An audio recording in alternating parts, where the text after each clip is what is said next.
Palace గురించి కొన్ని photos పెట్టింది. అంటే వాళ్ళు చూపించిన దానిలో ఏది తులం బంగారం కాళ్ళు గడిగింది, ఇంకొకటి బానిసలుగా మారిన మోడల్స్ని మాట్లాడతారు. ఇక్కడ ఈ ఫోటోలో స్పష్టంగా కనపడుతుంది. ఇక్కడ స్పోర్ట్స్ ఈవెంట్ గచ్చిబౌలి జరిగినప్పుడు ఇక్కడ ఉన్నటువంటి వాళ్ళు సరే ఇలా ఏం కనపడతా ఉంది, ఇక్కడ ఉన్న వ్యక్తి వాళ్ళ ఆ ఈవెంట్ పార్టిసిపేట్కి సంబంధించినటువంటి వ్యక్తి, వాళ్ళ రిలేటివ్గా వాళ్ళ కంట్రీకి సంబంధించి. ఇది అసలు ఎలాంటి సంబంధం లేదు. రెండవది ఇంకో ఫోటోలో చూపిస్తూ షేక్ అండ్ ఇచ్చినట్టు చూపించారు. మన సంస్కృతి సాంప్రదాయం మనం నమస్కారం అంటాం, వాళ్ళు మన నమస్కారం అన్నా వాళ్ళు హలో అని షేక్ అండ్ ఇస్తారు. అరే దాన్ని కూడా తప్పుగా చూపించే ప్రయత్నం చేస్తే అంటే కేవలం ప్రతిదానిలో కూడా శవాల కాడ పేరాలంటగా ప్రతిదానిలో కూడా రాజకీయ లబ్ధి చూడాలంటే ఆలోచనతో తప్ప ఇంకొకటి ఉందా వీళ్ళు మాట్లాడిన దానిలో? మీరు ఇంత ప్రచారం చేశారు కదా, నేను ఇప్పుడు ఛాలెంజ్ చేస్తా ఉన్నా ఇదే హరీష్ రావు కేటీఆర్ను, తెలంగాణ భవన్కు రావాలన్నా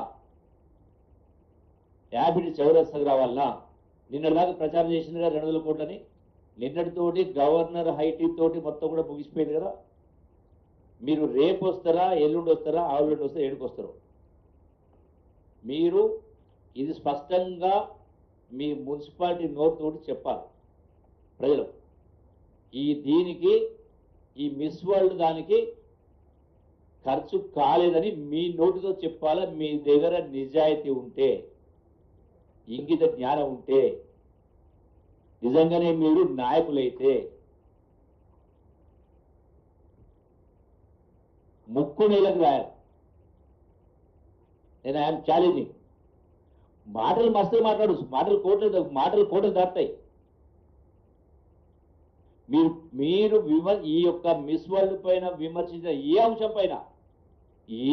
పైన నడి బజార్కి వస్తే, మీరు చెప్పిన కాడికి వస్తే, మీరు చెప్పిన డేట్కి వస్తే, మీరు చెప్పిన టైంకి వస్తా,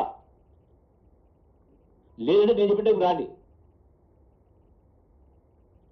నేను వారం రోజులు ఎదురు చూస్తా, మీరు ఎక్కడికి వస్తారో రావాలి.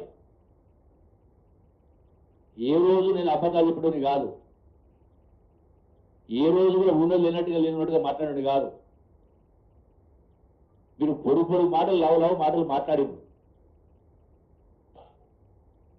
పత్రికల ద్వారా, సోషల్ మీడియా ద్వారా రకరకాల ప్రజలు తప్పుదో పట్టించే కార్యక్రమం చేసింది. కాబట్టి అదే ప్రజలకు మీ నోటి ద్వారా సమాధానం చెప్పాలా, ఇజ్జత్ ఉంటే.